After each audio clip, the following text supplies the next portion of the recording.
لكم في رسول الله أسوة حسنة لمن كان يرجو الله واليوم الآخر وذكر الله كثيرا. وقال رسول الله صلى الله عليه وسلم: تركت فيكم أمرين لن تضلوا ما تمسكتم بهما كتاب الله وسنة رسوله، أو كما قال عليه الصلاة والسلام. اللهم صل على سيدنا ومولانا محمد وعلى آله وأصحابه وسلم. اللهم صل على سيدنا ومولانا محمد وعلى آله وأصحابه وسلم. بلغ العلا بكماله كشف حسنة صالح صلوا عليه وآله. نفس الفداء لقبر أنت ساكنه فيه العفاف وفيه الجود والكرم. أنت الشفيع الذي ترجى شفاعته على الصراط إذا ما زلت القدم.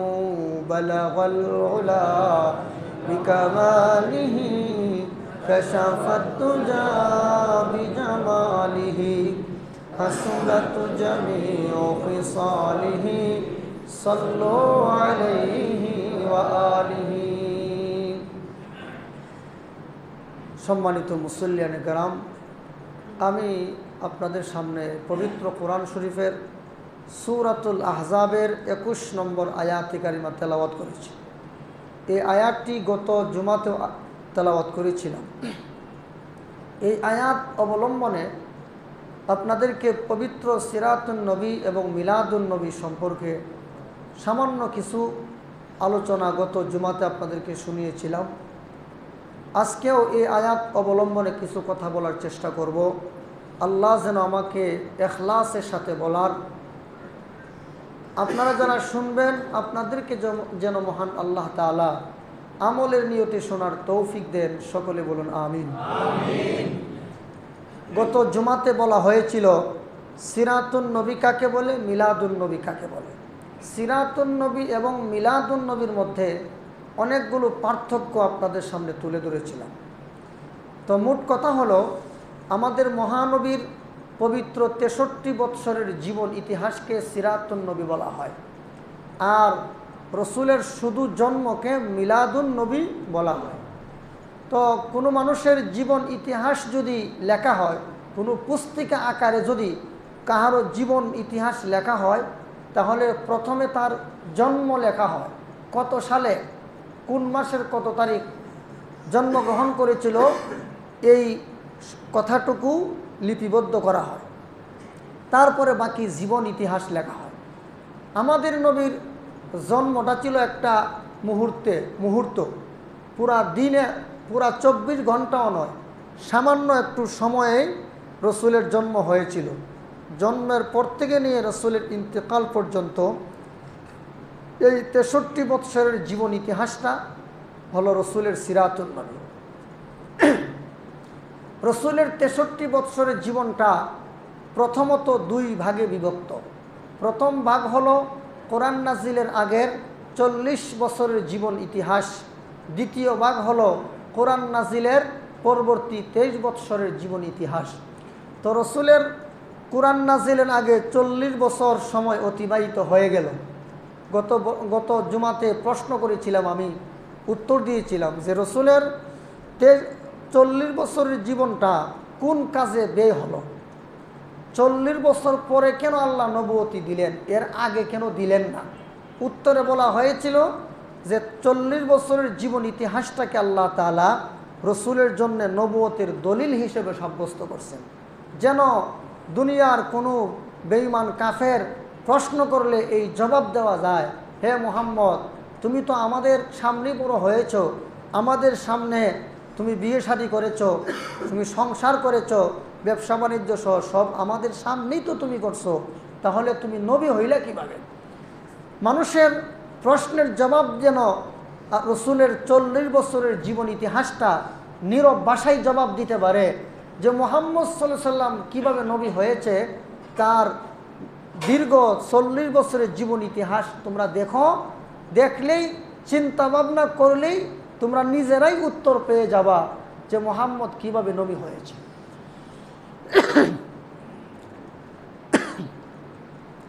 মিলাদুন নবী এটা হলো নফল, আর সিরাতুন নবী হলো ফরজ।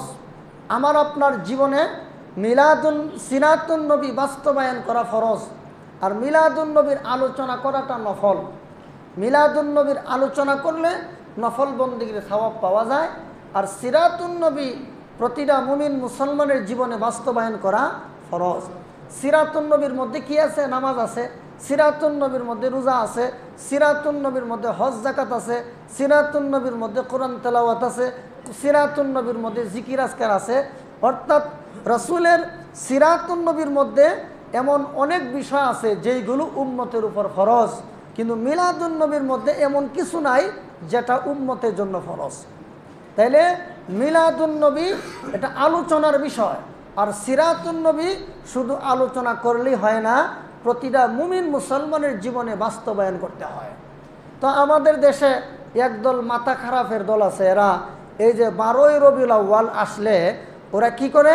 ওরা মিলাদুন নবীর মিছিল বের করে, মিছিলের নাম দেয় জশ্নে জুলুসে ঈদে মিলাদুন নবী। অথচ মুসলিম শরীফের 1162 নম্বর হাদিস, মুসলিম শরীফ প্রথম খণ্ডে উল্লেখ আছে, রাসূলকে প্রশ্ন করা হলো সুইলা আন সাওমুল ইসনাইন, প্রতি সোমবারে রোজা রাখার ব্যাপারে রাসূলকে প্রশ্ন করা হলো, হুজুর আপনি প্রতি সোমবারে রোজা রাখেন কেন? কারণ প্রত্যেক সোমবারে দেখি আপনি রোজা রাখেন। রাসূল বলেন 2 কারণে। একটা হলো যে আমি যেদিন জন্মগ্রহণ করেছিলাম সেই দিনটা ছিল সোমবার, আর যেদিন সর্বপ্রথম আল্লাহ আমার উপর ওহী নাজিল করেছিলেন সেই দিনটাও ছিল সোমবার। এই জন্য আল্লাহর শুকরিয়া আদায় করতে গিয়ে আমি প্রতি সোমবার রোজা রাখি। তাহলে আপনারা বলুন, আমাদের নবীর জন্ম উপলক্ষে আমাদের নবীর আমল কি ছিল? আর একটু জোরে বলেন। এই কথাটা কি আমি বানায় বলতেছি না হাদিস থেকে বলতেছি? কোন কিতাবে আছে? সহিহ মুসলিম শরীফে। কত নম্বর হাদিস? 1162 নম্বর হাদিস। আল্লাহর হাবিব বলেন 2 কারণে রোজা রাখি। একটা হলো যেদিন আমার উপর ওহী নাজিল করা হয়েছিল সেই দিনটা ছিল সোমবার, যেদিন আমি জন্মগ্রহণ করেছিলাম সেই দিনটা ছিল সোমবার। এই 2 কারণে আমি আল্লাহর কাছে শুকরিয়া আদায় করার জন্য রোজা রাখি। আর আমাদের দেশে যারা এই নিজেদেরকে আহলে সুন্নাত ওয়াল জামাত বলে দাবি করে, এরা নিজেদেরকে বলে সুন্নি, আর আমরা নাকি ওয়াহাবি। যারা নবীর সুন্নতের বিরুদ্ধে কাজ করে এরা সুন্নি, আর যারা নবীর সুন্নত পালন করে এরা নাকি ওয়াহাবি। এরা সুন্নি, আমরা ওয়াহাবি। আচ্ছা বলেন তো, নবীর সুন্নতের বিরুদ্ধে কে ছিল? আবু লাহাব। কি বলেন? আবু লাহাব কি নবীর সুন্নতের বিরুদ্ধে ছিল না? তা আবু লাহাব যদি নবীর সুন্নতের বিরুদ্ধে হয়, হ্যাঁ, তা যারা নিজেদেরকে সুন্নি দাবি করে এরা যে 12ই রবিউল আউয়াল জশ্নে জুলুসে ঈদে মিলাদুন নবীর মিছিল করে, এরাও তো নবীর সুন্নতের বিরুদ্ধে। তাহলে এদের মধ্যে আবু লাহাবের মধ্যে কি নাই? ব্যবধান নেই। তবে আবু লাহাব যদি তাদের মধ্যে আর আবু লাহাবের মধ্যে সামঞ্জস্য থাকে, তাহলে তোমরা নিজেদেরকে সুন্নি পরিচয় না দিয়া তোমরা নিজেদেরকে বলো লাহাবি। আমরা তো ওয়াহাবি, তোমরা কি লাহাবি। কারণ তোমরা এমন কিছু কর্মকাণ্ড করো যেই কর্মকাণ্ডগুলো আবু লাহাব করত। তো আমাদেরকে বলা হয় ওয়াহাবি। ওয়াহাবি মানে কি? আমরা যেমন ওয়াহাবি, ওয়াহাবি মানে কি? পরকালমুখী। আর এরা হইল ইহাবি, দুনিয়ালুবি। যেরকম ঠিক কিনা? এই জন্য এদের এক বড় শায়েখ কিছুদিন আগে আমরা দেশের প্রধানমন্ত্রীরে জান্নাতি বলে ঘোষণা দিছে, ওই মিলাদ পার্টির সদস্য। তো তোমরা আমাদেরকে ওয়াহাবি বলো কেন? আমরা কি দোষ করলাম? তো দোষ একটাই, ওয়াহাব হলো আল্লাহর একটা নাম। ওয়াহাব আল্লাহর একটা কি বলেন? নাম। আল্লাহ বলেন রব্বানা লা তুযিগ কুলুবানা বা'দা ইয হাদাইতানা ওয়া হাব লানা মিন লাদুনকা রাহমাহ ইন্নাকা আনতাল ওয়াহ্হাব। এক আল্লাহর এক নাম কি? ওয়াহাব। সুতরাং যারা আল্লাহওয়ালা এরাই ওয়াহাবি। বলতে থাকো ওয়াহাবি, আমরা ওয়াহাবি, আল্লাহওয়ালা, পরকালমুখী। আর তোমরা ইহাবি মানে হলো লাহাবি, তোমরা দুনিয়ামুখী। জোরে কোন ঠিক কিনা? এই জন্য 12ই রবিউল আউয়াল যদি কোনো আমল করতে হয় তাহলে দিনের বেলা রোজা রাখো। আর তারা কি করে? দিনের বেলা একটার মুখেও দাড়ি নাই, একটার মাথায় টুপি নাই। এরা নবী আগমন উপলক্ষে মিছিল দেয়, আর মিছিলের পরে বিরিয়ানি খায়। নবী রাখতো দিনের বেলা রোজা, না খাইয়া রোজা রাখতো। আর এরা দিনের বেলা মিছিল দিয়ে বিরিয়ানি খায়। রোজা রাখা আর বিরিয়ানি খাওয়া কি এক জিনিস? রসুল রাখতো রোজা, এরা খায় বিরিয়ানি। এদের মধ্যে নবীর আদর্শের মধ্যে মিল আসেনি।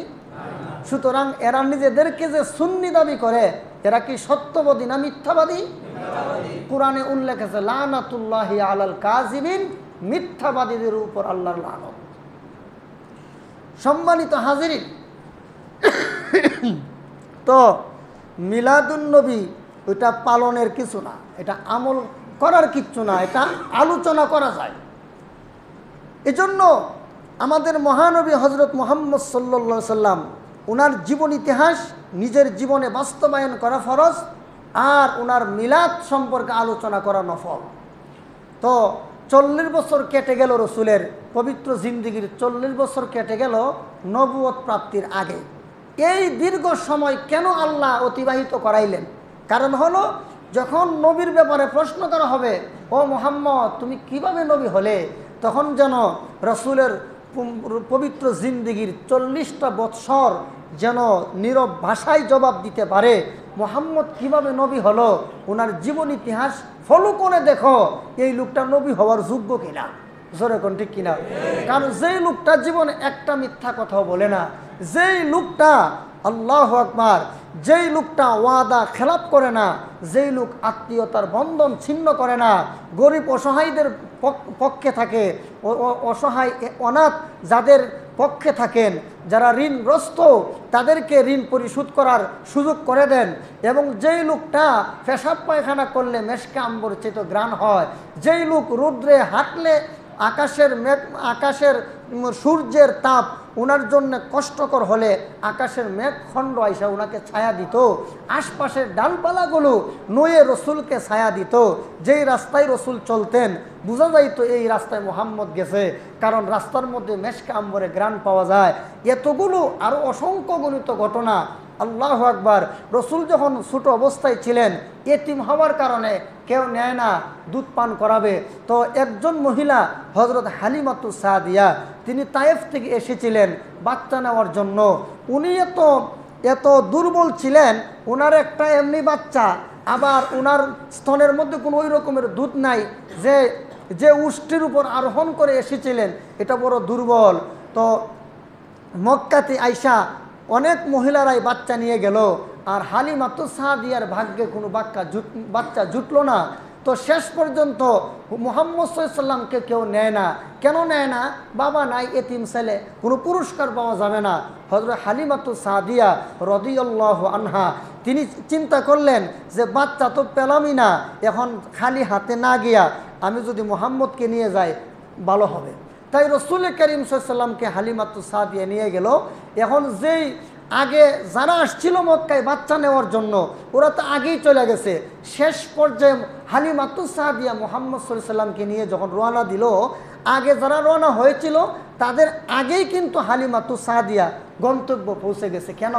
কারণ ওনার উটের মধ্যে এমন এক শক্তি আসলো, অন্যদেরকে ফেলে উনি আগে চলে গেলেন, এবং উনার স্তনের মধ্যে দুধের এমন জোয়ার আসলো, দুইটা আগের তো বাচ্চা একটা আছেই, এরা দুনো ভাই পরিতৃপ্ত সহকারে দুধ খাইলো, এবং উনার বাড়িতে বরকত এমনভাবে শুরু হইল। হালিমাতু সাদিয়ার অনেকগুলো বকরি ছিল, এই বকরিগুলোর স্তনেও দুধ ছিল না, তখন রসুলের বরকতে বকরিগুলোর স্তনের মধ্যে দুধ এসে গেল। শুধু তা না, রসুল যখন গেলেন হালিমাতু সাদিয়ার বাড়িতে, গেলেন একটা মাঠে ছাগল রাখালির জন্য, তখন একজন লোক আসলেন, আয়েশা রসুলকে শুয়াইলেন, শুয়াইয়া ওনার বুক মুবারক ফাড়লেন, ফাইরা ওনার ভিতর থেকে অন্তরাত্মা বের করলেন, অন্তরাত্মা বের করে জমজমের পানি মানে পানি দিয়া ধৌত করে আবার ভিতরে ঢুকায় দিলেন। তার বুক ফাড়ার সময় কোনো রকমের অস্ত্রের প্রয়োজন হলো না, আবার স্থাপন করার সময় সেলাইয়ের প্রয়োজন হলো না, মেডিসিনের প্রয়োজন হলো না। এটা দুনিয়ার কোনো মেডিকেটেড অপারেশন ছিল না, এটা ছিল আল্লাহর কুদরতি অপারেশন। এই বিষয়গুলো যখন সামনে উপস্থাপন করা হয় তখন প্রমাণ হয়ে যায় তিনি যে আল্লাহর নবী, এর মধ্যে কোনো সন্দেহ নেই। এইভাবে 40 বছর কেটে গেল।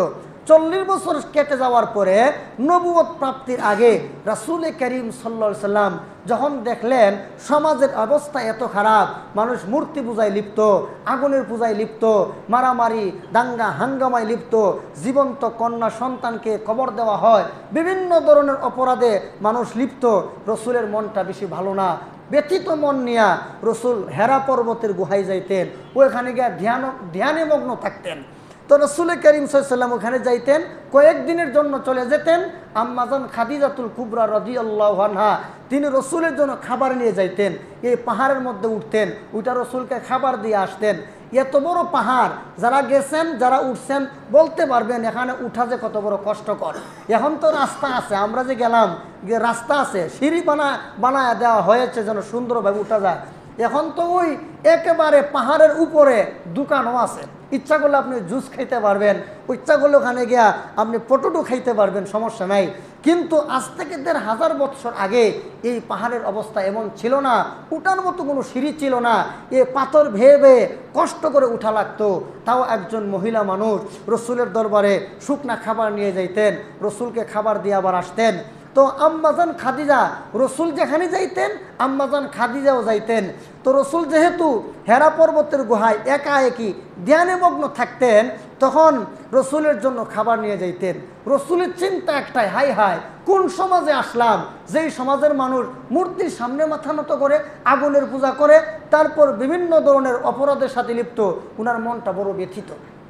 তখন আল্লাহ তাআলা 40 বছর অতিবাহিত হওয়ার পরে পবিত্র রমজানুল মুবারকে রসুলের উপর সর্বপ্রথম জিবরিলের মাধ্যমে ওহী নাযিল করেন। 40 বছর অতিবাহিত হওয়ার পরে কেউ কেউ বলেন রমজান মাস ছিল না ওই মাসটা, আবার কেউ কেউ বলেন রমজান মাস ছিল, রমজান মাসে রসুল সেখানে ধ্যানে মগ্ন ছিলেন। তো যারা বলেন রমজান মাসেই রসুল হেরা পর্বতের গুহায় ধ্যানে মগ্ন ছিলেন, তাদের সমর্থনে কোরআনে আয়াত পাওয়া যায়। কিভাবে? আল্লাহ বলেন, শাহরু রমাদানাল্লাযী উনজিলা ফীহিল কুরআনু হুদাল লিন্নাসি ওয়া বায়্যিনাতিম মিনাল হুদা ওয়াল ফুরকান। আল্লাহ বলেন যে পবিত্র মাহে রমজানে কোরআন শরীফ নাজিল করেছি। তো পবিত্র মাহে রমজানে কোরআন শরীফ নাজিল করছেন, এই আয়াত দ্বারা প্রমাণিত হয় রসুলের উপর যখন সর্বপ্রথম ওহী নাজিল হয় সেই মাসটা ছিল রমজান মাস। এবং আরেক আয়াত আছে, ইন্না আনজালনাহু ফি লাইলাতিল কদর ওয়া মা আদরাকা মা লাইলাতুল কদর। আল্লাহ বলেন লাইলাতুল কদরে আমি কোরআন নাজিল করেছি। আচ্ছা বলেন লাইলাতুল কদরটা কোন মাসে? রমজান মাসে। তাইলে বোঝা গেল রসুলের উপর সর্বপ্রথম যে কোরআন নাজিল হয়েছিল সেই মাসটা ছিল রমজান মাস। তখন একজন লোক আসলেন, আয়েশা রসুলকে সালাম দিলেন, মুসাফা করলেন, মুআনাকা করলেন। রসুলের বুকের সাথে ওই জিবরিল বুক লাগায়া ফাআখাযানি ফাগাত্তানি, রসুল বলেন আমাকে ধরলেন, ধরে চাপ দিলেন, চাপ দিয়া ছেড়ে দিলেন। রসুল ভাবলেন যে আমার মনে হচ্ছিল আমার বুক এবং পিঠের হাড়গুলো ভেঙ্গে চুরমার হয়ে যাচ্ছে। এমত অবস্থায় একবার দুইবার না, রসুলকে বললেন ইকরা, আপনি পড়েন। রসুল বললেন মা আনা বিকারিইন, আপনি যে বলতেছেন আমাকে পড়ার জন্য, আমি তো দুনিয়ার কোনো কলেজ ভার্সিটি বা দুনিয়ার কোনো উস্তাদের কাছে পড়াশোনা করি নাই, আমি তো পড়তে পারি না, আমি তো পড়ুয়া নই। তখন রসুলকে একবার দুইবার না 3 বার এইভাবে বলার পরে 3 বারের মাথায় রসুল নিজেই বললেন আপনি যে বলতেছেন যে আমি পড়ব কি পড়ব সেটা বলেন।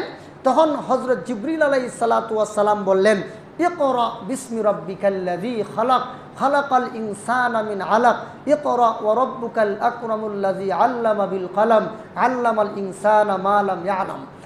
এই 5টি আয়াত রসুলকে শোনাইলেন। রসুলকে শোনানোর পরে ছেড়ে দিলেন।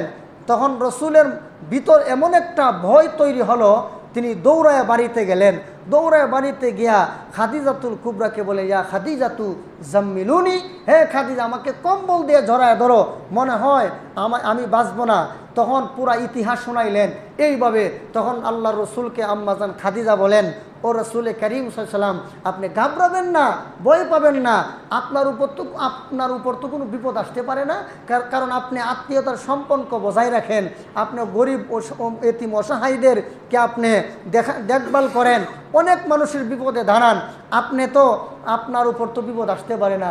তাই রসুল করিম সাল্লাল্লাহু আলাইহি ওয়াসাল্লামকে নিয়ে খাদিজাতুল কুবরা, তখন খাদিজা রাদিয়াল্লাহু আনহার এক চাচাতো ভাই ওয়ারাকা বিন নওফাল ওনার কাছে গেলেন। তিনি ছিলেন খ্রিস্ট ধর্মের একজন বড় আলেম। তখনকার সময়ে তিনি বুড়ো হয়ে গেলেন এবং অন্ধ হয়ে গেলেন।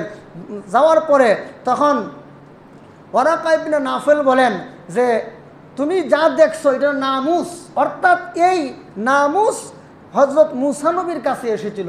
ইনি হলেন জিবরিল আলাইহিস সালাম। তোমার কাছে ভয় পাওয়ার কিছু নাই, আল্লাহ তোমার উপর আসমানি পয়গাম কোরআন নাজিল করছেন, এখানে ভয় পাওয়ার কিছু নাই। তবে একটা বিষয় আশঙ্কা করতেছি, সেটা হলো তোমার গোষ্ঠী, তোমার দেশের লোকেরা, তোমার গোষ্ঠীর লোকের আপন জনেরা তোমাকে মক্কা থেকে বিতাড়িত করবে।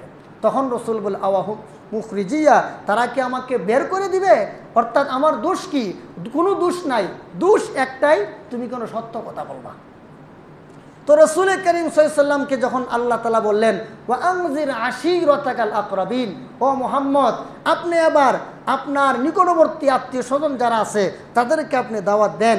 রসুল করিম সাল্লাল্লাহু আলাইহি ওয়াসাল্লাম আপনারা যারা মক্কায় গেছেন, ইন্না সফা ওয়াল মারওয়াতা মিন শাআইরিল্লাহ, সফা একটা পাহাড় আছে, এই সফা পাহাড়ের উপরে দাঁড়াইলেন।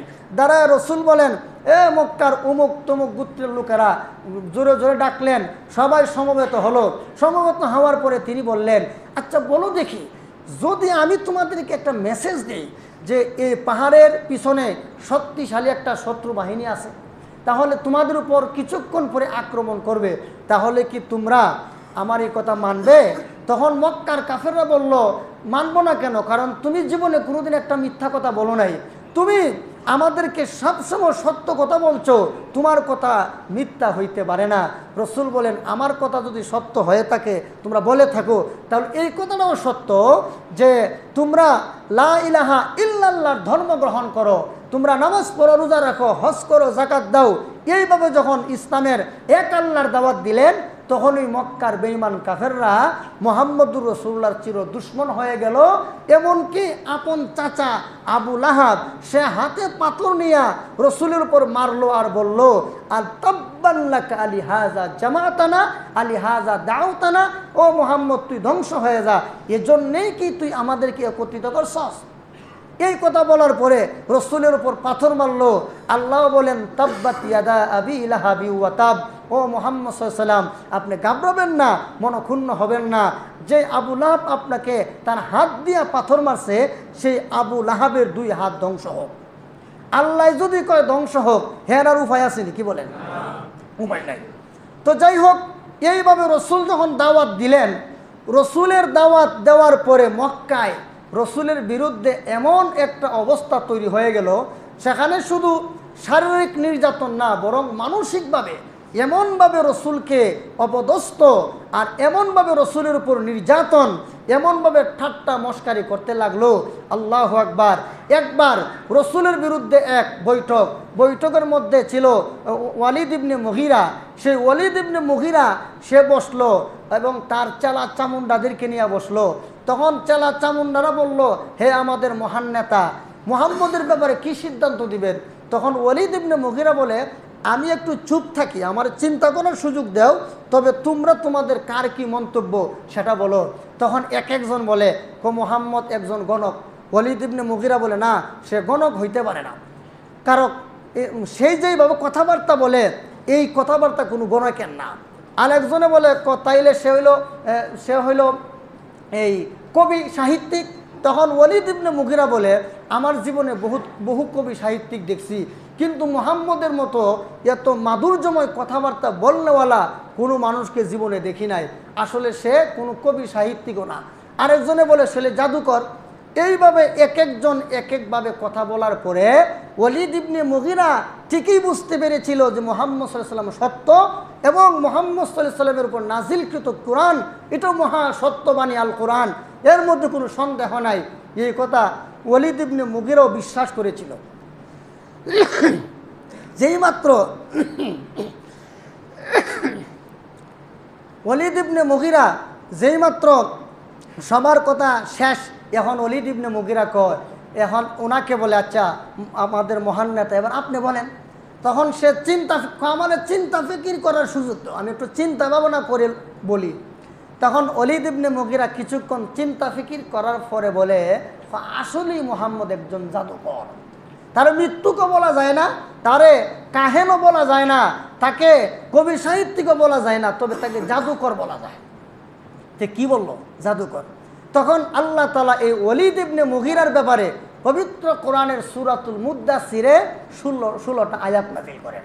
আল্লাহ বলেন, ইন্নাহু ফাক্কারা ওয়া কদ্দারা ফাকুতিলা কাইফা কদ্দার সুম্মা কুতিলা কাইফা কদ্দার সুম্মা নাযারা সুম্মা আবাসা ওয়া বাসার সুম্মা আদবারা ওয়াস্তাকবার ফাকালা ইন হাযা ইল্লা সিহরুন ইউসার ইন হাযা ইল্লা কাউলুল বাশার। আরো আয়াত আছে। আল্লাহ বলেন, ইন্নাহু ফাক্কারা ওয়া কদ্দার, যে সে চিন্তা করলো আর ওয়াকাদ্দার, এবং সে একটা সিদ্ধান্তে উপনীত হলো। ফাকুতিলা কাইফা কদ্দার, আল্লাহ বলেন সে ধ্বংস হোক, সে কিভাবে এই সিদ্ধান্ত নিল। সুম্মা কুতিলা কাইফা কদ্দার, অতঃপর সে ধ্বংস হোক, সে কিভাবে এমন সিদ্ধান্ত নিল। আমি আল্লাহর বিরুদ্ধে, আমার রসুলের বিরুদ্ধে এমন সিদ্ধান্ত কিভাবে নিল। সুম্মা নাযারা সুম্মা আবাসা ওয়া বাসার, এবং সে তার বৈঠকে যারা ছিল তার সাথী সঙ্গী তাদের দিকে তাকাইলো, তাকে ব্রু কুঞ্চিত করলো, চোখের ব্রু একটু বাঁকা করলো এবং তার চেহারা বিকৃত করলো। সুম্মা নাযারা, সে তার সাথীদের দিকে তাকাইলো। সুম্মা নাযারা সুম্মা আবাসা ওয়া বাসার, ব্রু কুঞ্চিত করলো আর চেহারা বিকৃত করলো কইরা সে একটা সিদ্ধান্ত নিল। এরপরে সে সুম্মা আদবারা, সে পৃষ্ঠ প্রদর্শন করলো, মানে সত্য ধর্ম গ্রহণ করতে এবং সত্য কথা বলতে সে কি করলো? পৃষ্ঠ প্রদর্শন করলো। সুম্মা আদবার ওয়াস্তাকবার, এবং সে অহংকার প্রদর্শন করলো। এরপরে কয়, মুহাম্মদ যা বলে, যেই সমস্ত কথাবার্তা বলে, এগুলো মূলত আগের থেকে চলে আসছে। এই জাদুগুলো এগুলো আগের থেকে চলে আসছে। ইন হাযা ইল্লা কাউলুল বাশার, আর এগুলো কোনো আল্লাহর ঐশী বাণী নয়, এগুলো হলো মানুষ তার নিজে সে বানায়া এই সমস্ত কথাবার্তাগুলো বলে। এইভাবে সিদ্ধান্ত নিয়ে মুহাম্মদ সাল্লাল্লাহু আলাইহি ওয়াসাল্লামের বিরুদ্ধে এমনভাবে তারা মাঠে ময়দানে লেগে গেল। শুধু তা না, রাসূলের বিরুদ্ধে এমনভাবে তারা ঠাট্টা বিদ্রুপ করতে লাগলো। পবিত্র কোরআনের সূরা সাদের 6 নম্বর আয়াত আল্লাহ তাআলা বলেন, ওয়াজিবু আন জাআহুম যিকরুম মুনযিরুম মিনহুম ওয়া ক্বালাল কাফিরুনা হাযা সাহিরুন কাযযাব। তারা আশ্চর্য হয়ে গেল আর বলল, আরে মুহাম্মদ তো একজন সাহিরুন কাযযাব, সে তো একজন জাদুকর এবং মিথ্যাবাদী। কেন মিথ্যাবাদী? তারা এরপরে বলেন, আজআলাল আলিহাতা ইলাহান ওয়াহিদা ইন্না হাযা লাশাইউন উজাব মুহাম্মদ মিথ্যাবাদী এবং জাদুঘর হওয়ার কারণ হলো আজা আলাল আলিহাতা ইলাহা ওয়াহিদা, আমরা 360টা মূর্তির পূজা করি আর মুহাম্মদ এখন কয় একজন মাত্র খুদা। এতগুলো খুদার ইবাদত করেও আমরা শান্তি পাই না, বিশৃঙ্খলা মুক্ত সমাজ গড়তে পারি না, এত সমস্যা হয়। আর মুহাম্মদ এখন কয় মাত্র একজন খুদার ইবাদত করো, ইন্না হাযা লা শাইউন উজাব। এই যে কথাবার্তাগুলো মুহাম্মদ বলছে, এটা তো একটা আশ্চর্যজনক কথা। এই আশ্চর্যজনক কথা মুহাম্মদ বলছেন। শুধু তা না, মুহাম্মদ সাল্লাল্লাহু আলাইহি সাল্লাম একজন পাগল। এই যে কথাবার্তা বলে, এগুলোর মধ্যে কোনো ধরনের এই কথাগুলোর মধ্যে কোনো যৌক্তিকতা নাই। কিভাবে বলে যে একজন খুদার ইবাদত করতে হবে? আমরা এত বছর পর্যন্ত একাধিক 360 মূর্তির ইবাদত করেও আমরা এদেরকে খুশি করতে পারি না। এরপরে কয় এটা পাগলের কথা। এরপর আল্লাহ বলেন ওয়াইয়াকাদুল্লাযীনা কাফারু লায়ুযলিকুনাকা বিআবসারিহিম লাম্মা সামিউয যিকরা ওয়া ইয়াকুলুনা ইন্নাহু লামাজনুন। মুহাম্মদুর রাসূলুল্লাহর দিকে এমন আর চোখে তাকাইতো, এমনভাবে তাকাইতো মনে হতো মুহাম্মদুর রাসূলুল্লাহ মুলুত পাঠন করে ফেলবে। লাম্মা সামিউয যিকরা, কোরআনের তেলাওয়াত, কোরআনের ঐশীবাণী শোনার পরে মক্কার বেঈমান কাফেররা রাসূলের দিকে এমনভাবে তাকাইতো মনে হয় যেন রাসূলের মুলুত পাঠন করে ফেলবে। এবং ওয়ায়াকুলুনা ইন্নাহু লামাজনুন, আর এরা বলে আরে মুহাম্মদ একটা পাগল। রসুল যখন কোরআন শুনাইতেন তখন মক্কার কাফেররা কি বলতো যে মনে হয় যেন তার মুলুত পাঠন করে ফেলবে, এমনভাবে তাকাইতো। আমরাও যখন অনেক সময় কোরআনের কথা আপনাদেরকে শোনাই, আমরা যখন কোরআন সুন্নাহর বয়ান শুনে তখন কিছু মুনাফিকের দল আছে, এই মুনাফিক এবং মুনাফিকের দূষররা আমাদের দিকে এমনভাবে তাকায় যেমন মনে হয় আমাদের মুলুত পাঠন করে ফেলবে। জোরে কোন ঠিক কিনা? কোরআন সুন্নাহর কথা বললে আলেমদের মুলুত পাঠন করার জন্য উঠে পড়ে লেগে যায় আমাদের সমাজের, আমাদের দেশের বহু মুনাফিক। এই মুনাফিক শুধু এই জমানা না, রসুলের জমানায় ছিল। এরা রসুলের মুলুত পাঠন করার চেষ্টায় ছিল, এখনও আছে। জোরে কোন ঠিক কিনা? আপনারা দেখবেন বিভিন্ন সময় ওই যে বয়ান চলতেছে, এমনি আইসে একজনে মাইক ফালাই দিছে, বক্তারে গালাগালি করতেছে।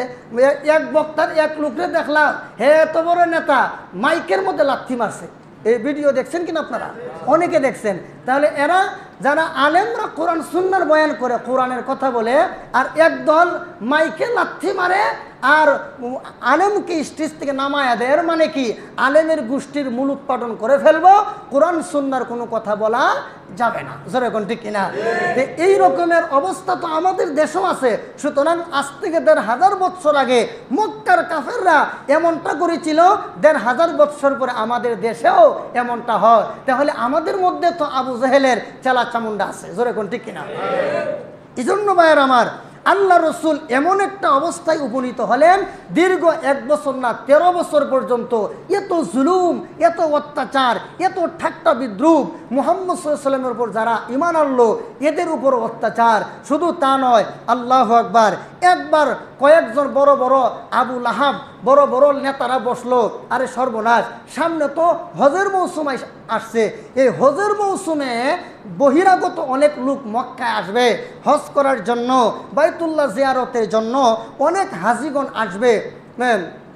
তখন তারা একটা বৈঠকে বসলো, মুহাম্মদকে কীভাবে বারণ করা যায়, কারণ তার যে সুন্দর চেহারা, আল্লাহু আকবার, তার কথা এত সুন্দর কথা, আর এত সুন্দর চেহারা দেখলে অবশ্যই তার জন্য বহিরাগত লোকেরা পাগল হয়ে যাবে।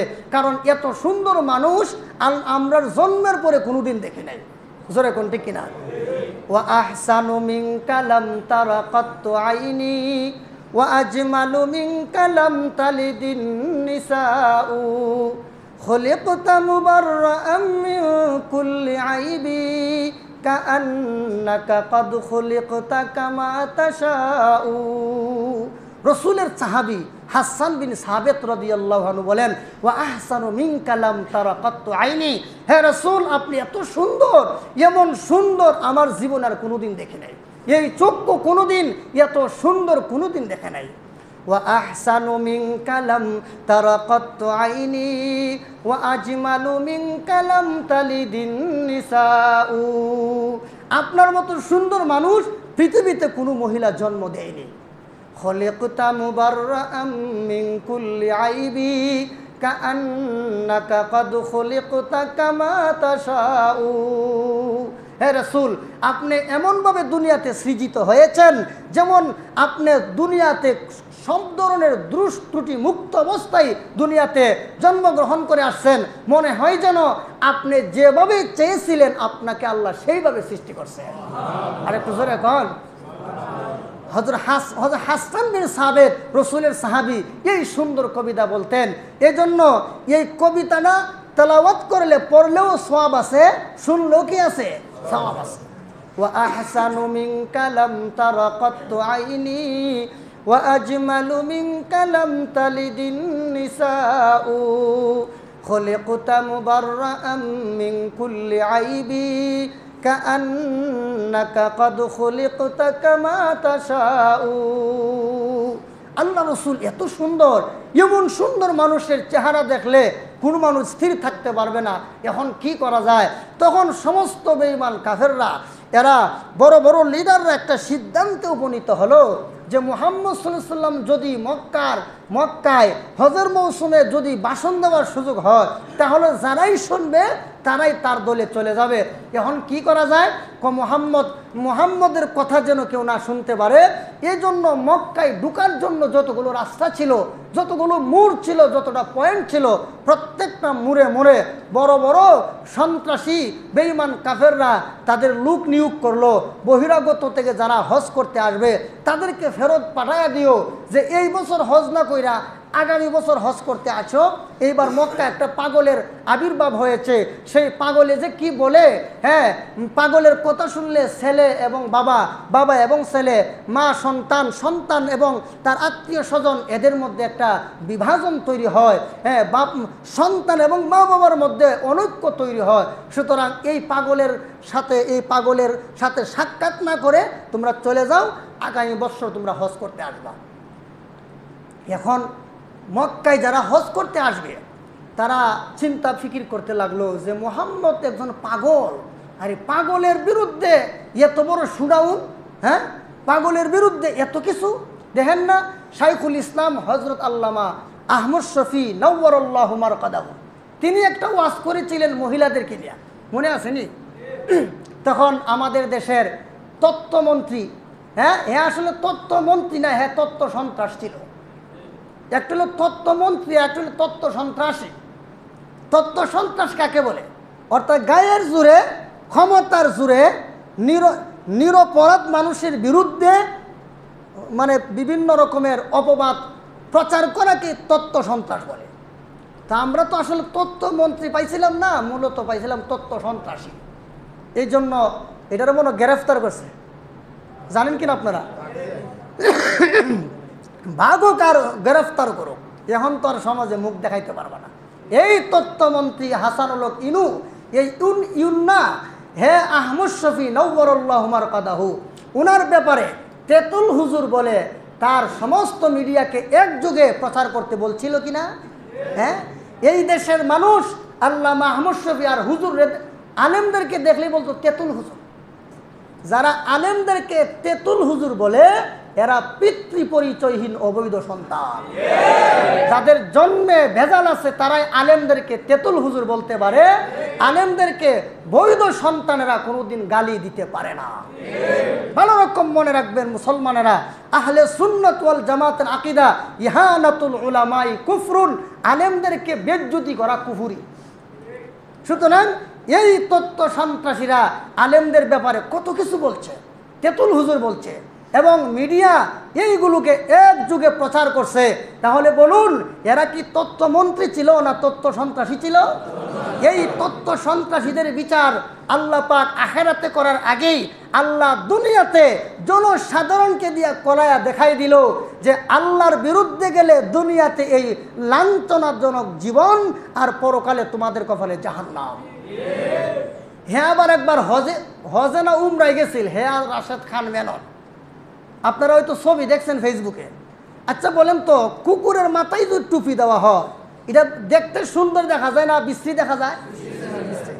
হেফাজতে ইসলাম এর আলেমদেরকে রাশেদ খান মেনন আর হাসানুল হক ইনু যেই সমস্ত কটু মন্তব্য করছিল, যা পৃথিবীর ইতিহাসে লেখা হয়ে থাকবে যে তোমরা আলেমদের সাথে যে বেয়াদবিমূলক কথাবার্তা বলেছিলাম, আচ্ছা কোথায়?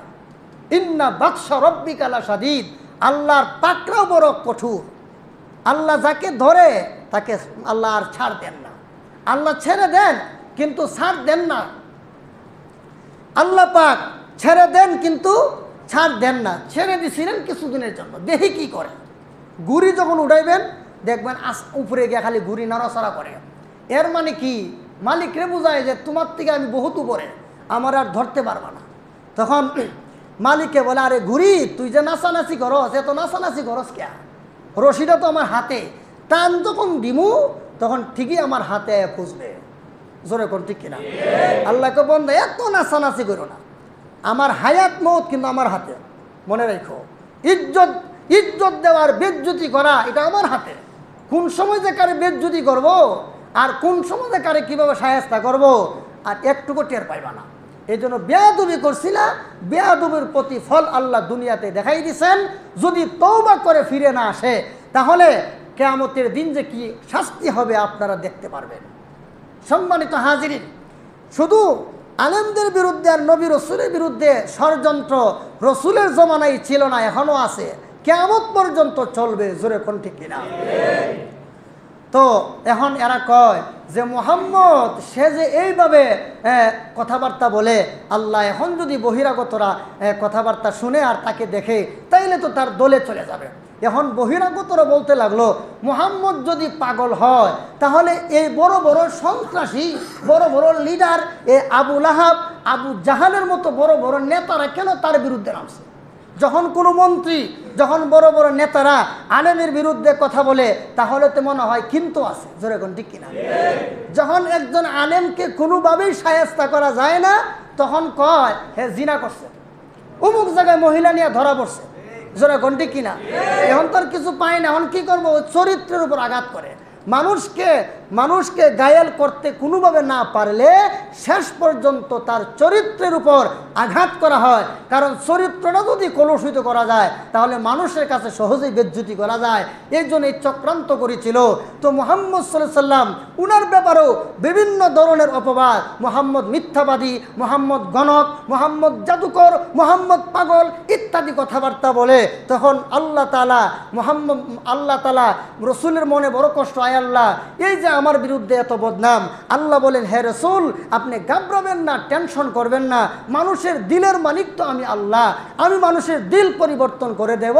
দেখবেন ইজা জাআ নাসরুল্লাহি ওয়াল ফাতহ ওয়া রাআইতান নাসা ইয়াদখুলুনা ফি দীনিল্লাহি আফওয়াজা, আল্লাহর সাহায্য যখন আসবে তখন কোনো চক্রান্তকারী চক্রান্ত কোনো কিছুই করতে পারবে না। মানুষ দলে দলে ইসলামের ছায়াতলে আশ্রয় নেবে। এখন মুহাম্মদ সাল্লাল্লাহু আলাইহি সাল্লামকে বলে যা, তখন বহিরাগতদেরকে বলে তোমরা যাও, তোমরা দেশে ফিরে যাও, মুহাম্মদ পাগল, তার কথা শোনা যাবে না।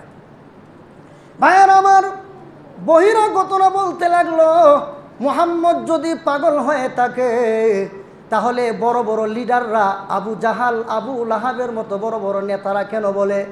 তাহলে মনে হয় এখানে কিন্তু আছে, কিন্তুটা দেখে যেতে হবে।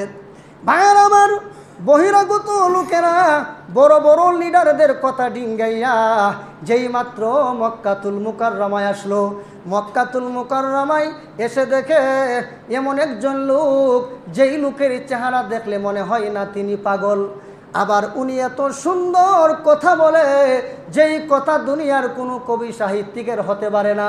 ভাইয়ার আমার, দুনিয়ার কবি সাহিত্যিকের কথা আর কত সুন্দর। আবার তারা বলেছিল মুহাম্মদ পাগল, মুহাম্মদ পাগল, কিন্তু মুহাম্মদের জবান দিয়ে এত সুন্দর কথা বের হয় এটা দুনিয়ার কোনো পাগলের কথা হতে পারে না। কারণ দুনিয়ার পাগলের কথা আগের কথার পরের কথার মধ্যে কোনো মিল নাই। কি বলেন, মিল আছে নি? বউ রেখো মা, মা রেখো বউ, আছে না? বহুত আছে। কিন্তু মুহাম্মাদুর রাসূলুল্লাহ সাল্লাল্লাহু আলাইহি ওয়াসাল্লাম তার ব্যাপারে অপবাদ রটাইল, এ বহির্বিশ্বের লোকেরা তোমরা চলে যাও, তোমরা মক্কাতুল মুকাররমায় যেও না, কারণ মুহাম্মদ নামে একজন পাগলের আবির্ভাব হয়ে গেছে। বহিরাগতরা যখন মক্কাতুল মুকাররমায় আসলো আর আল্লাহর হাবিবের চেহারা দেখলো, তখন বহিরাগতরা বলতে লাগলো, মুহাম্মদ যদি পাগল হয়ে থাকে তাহলে তার চেহারা এত সুন্দর হবে কিভাবে? কারণ দুনিয়ার পাগলের চেহারা ঠিক থাকে না, তার দাড়ি মুছ এক জায়গার মধ্যে জমে যায়। দেখছেন না? এই আপনারা ওই যে গোলাপ শাকেলি দেখবেন, মুছ আর দাড়ি এক, কাপড় চোপড় পরে না, সালার চট পরে, আবার ল্যাংটাও থাকে। জোরে কোন ঠিক কিনা? আর আশ্চর্য হবেন, বাংলাদেশে এমন মাজার, চিল খাওয়া দরবেশ, চিল খাওয়া দরবেশ, এই মাজার ল্যাংটা শাহ, বুদাই শাহ, আরো কত সার মাজার এই দেশের মধ্যে। মানুষের রুচি এত নিচে নামে কিভাবে? এখন মুহাম্মাদুর রাসূলুল্লাহ সাল্লাল্লাহু আলাইহি ওয়াসাল্লাম তিনি যদি পাগল হয়ে থাকে তাহলে উনার চেহারা তো পাগলের মতো চেহারা না, আবার দেখা যায় উনি জানে কি সুন্দর পড়ে, উনার কথার মধ্যে তো সুন্দর, উনার কথার মধ্যে ছন্দের মিল আছে, আবার অর্থের মিল আছে। এমন কথা দুনিয়ার কোনো কবি সাহিত্যিকের হইতে পারে না।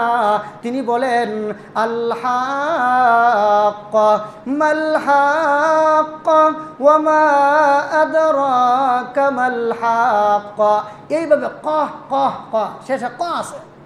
এরপরে আল কারিআ মাল কারিআ ওয়া মা আদরাকা মাল কারিআ, এইভাবে আহ মিলায়া পড়ে।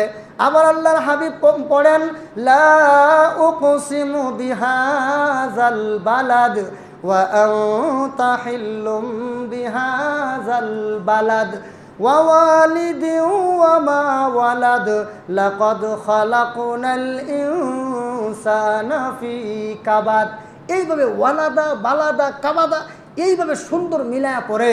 তখন বহিরাগতরা বলে যে এরা কি বললো, মোহাম্মদ পাগল, এই সুন্দর চেহারা লোক পাগল হতে পারে? আর ওনার যে কথাবার্তা, আল্লাহু আকবার, এইগুলো কোনোদিন পাগলের কথা হতে পারে না। ইয়া রাসূলুল্লাহ, কালিমা পড়ায়া দেন, মক্কার বেঈমান কাফেররা আপনার বিরুদ্ধে ষড়যন্ত্র করেছে, আপনি নাকি পাগল, আপনার চেহারাই প্রমাণ করে, আপনার কথাই প্রমাণ করে আপনি কোনোদিন পাগল হতে পারেন না, আপনি আল্লাহর পয়গম্বর, এতে কোনো সন্দেহ নাই। হুজুর কালিমা পড়ায় দেন, মুসলমান হয়ে যাব। তাইলে করছিল বদনাম কি? শেষ পর্যন্ত আল্লাহ এমনভাবে, আল্লাহ কয় মানুষের অন্তরের মালিক আমি আল্লাহ, মানুষকে এমনভাবে ঘুরাইয়া দিব আপনার প্রতি, দেখবেন তারা পরাজিত হবে, আপনি বিজয়ী হবেন। হুজুর এখন সুবহানাল্লাহ। এইভাবে কত বছর গেল? 13 বছর। আরে ভাই, সিরাতুন নবীর আলোচনা, মক্কি জিন্দিগির ইতিহাস, সাহাবীদের উপর কিভাবে নির্যাতন হলো, এইগুলো বলতে গেলে তো আমার মনে হয় 1 মাসও শেষ করা যাবে না। এই জন্য আমরা আজকের মতো এখন পর্যন্ত আলোচনা করলাম। আল্লাহ যদি বাঁচায় রাখেন, যেহেতু এই মাসটা রবিউল আউয়াল মাস, এই মাসে আমরা ইনশাল্লাহ আরও আলোচনা রসুলের জীবন চরিত্র সম্পর্কে, রসুলের জীবন ইতিহাস সম্পর্কে আরও আলোচনা ইনশাল্লাহ আমরা করব ইনশাল্লাহ, এবং আপনাদেরকে আরও আলোচনা শোনাবো। তবে আপনারা মনে রাখবেন, এই যে আগামী সোমবার মার্চের 16 তারিখ, আরে সেপ্টেম্বরের 16 তারিখ ঈদে মিলাদুন নবীর মিছিল হবে বাংলাদেশে। ওই একটা পাকিস্তান থেকে এক বেদা থেকে ধইরা আনে চট্টগ্রামে, হের একটা গাড়ির মধ্যে বসায় কি করে, হের মুরিদানরা আগে পিছা থাকার মিছিল দেয়।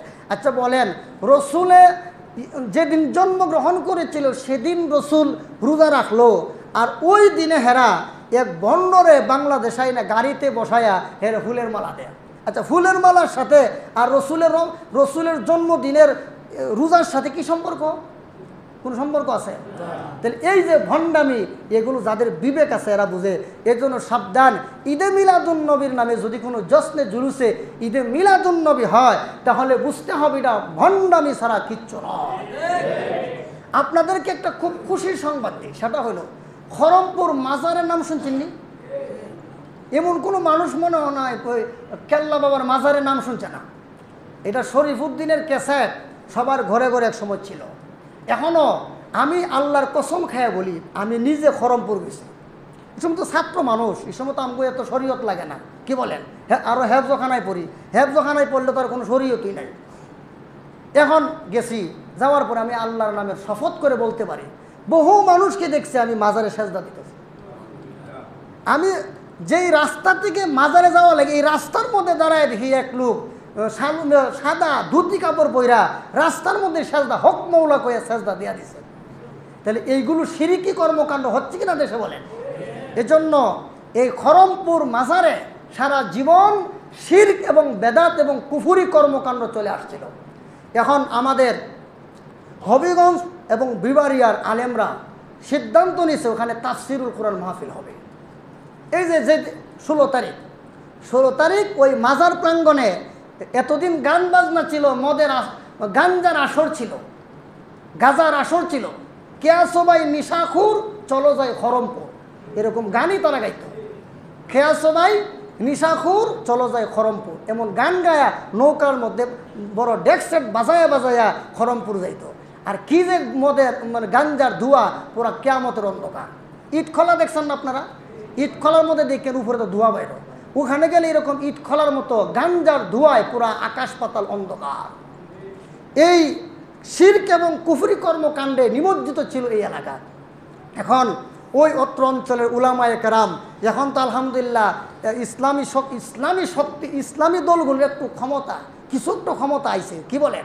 এতে কিন্তু আমরা কথা বলতে পারছি না। যাই হোক, এখন আলেমরা এখানে তাফসিরুল কোরআন মাহফিল নেবে। তো ইনশাল্লাহ আমিও যাবো, ওই যে সোমবারে জোহর নামাজ পড়ে যাবো ওখানে। আরও অনেক আলেমরা আসবে, ওখানে তাফসিরুল কোরআন মাহফিল হবে। কুফুর বেদাত শিরক এগুলো চিরতরে বন্ধ হবে ইনশাআল্লাহ, এবং কোরআনের আলো মানুষের অন্তরে পৌঁছবে।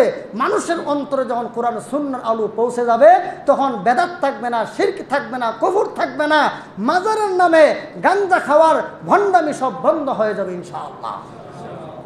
তো আপনাদেরকে একটা খুশির সংবাদ দিলাম। তো আমরা এই সমস্ত মাজার ভিত্তিক যত অপকর্ম আছে সব আমরা ইনশাআল্লাহ এগুলো প্রতিহত করার চেষ্টা করব। এখন কথা হইল, আসলে আলোচনাও লম্বা। আরেকটা বিষয় যেটা আমি না বললি না হয়, আমি কেমনে বলি, আমার কাছে লজ্জা লাগতেছে, লজ্জা লাগতেছে আপনাদেরকে বলতে। কেন? কারণ এই পর্যন্ত আপনাদেরকে আমি যা বলছি আলহামদুলিল্লাহ আপনারা দিচ্ছেন। সর্বপ্রথম যখন এখানে আসলাম, আয়সা দেখি মসজিদের চতুর্পাশে প্লাস্টার নাই, রং নাই, গুদাম ঘর। আমরা করে কইলাম এটা কি মসজিদ না গুদাম ঘর, এটা তো বুঝার কোনো আলামত নাই। আপনারা টাকা দিলেন, আলহামদুলিল্লাহ মসজিদের চতুর্পাশ প্লাস্টার হলো, রং হইল, 4 তলার ফ্লোর হইল, তারপরে তালায় তালায় ওজুখানা হইল, তারপরে মসজিদের মাইক সাইক এগুলো আগের মতো ছিল না, নতুন করে আবার অনেক টাকা খরচ করে সুন্দর মাইকের ব্যবস্থা করা হলো, ফিল্টার করলাম, এই যে আপনার সিঁড়ির সামনে জায়গাটা টালি করা হলো, উজুখানার ব্যবস্থা করা হলো, অনেক কাজ আপনারা আলহামদুলিল্লাহ আপনারা যখন আপনাদের কাছে চাইছে আপনারা কখনো ফেরত দেন নাই। শেষ পর্যন্ত আপনাদের কৃতজ্ঞতা কি আদায় করবো আমি ভাষা খুঁজে পাচ্ছি না। সেটা হলো আপনারা মানে বানবাসী মানুষের জন্য, বন্যার্থদের জন্য যা করছেন সেটা স্মরণীয় হয়ে থাকবে।